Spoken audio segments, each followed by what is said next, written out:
Formal na nga na-transmit sa Office of the House Speaker ang third impeachment complaint nga ginpasaka bato kay Vice President Sara Duterte.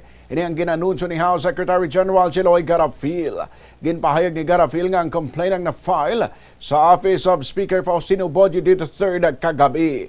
Matandaan nga kahapon sang ginfile sang pila ka mga religious groups, mga kaparian kag mga abogado ang third impeachment complaint.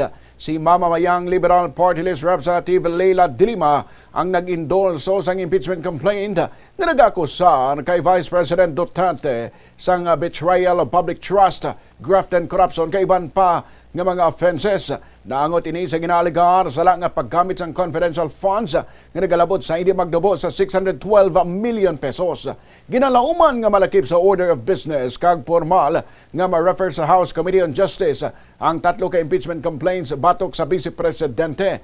Madumduman nga una gin-file ang dawa ka impeachment complaints ang Pebrero 2. Marapos lang nga ginpabakod sa Supreme Court ang July 2025 nga ruling nga nagadeklarar nga unconstitutional ang articles of impeachment batok kay Duterte bangod sa 1-year prohibition rule. Ang bagong impeachment complaint na mahimo ma-file o umpisa Pebrero 2026 kung mag-expire na ang among 1-year ban.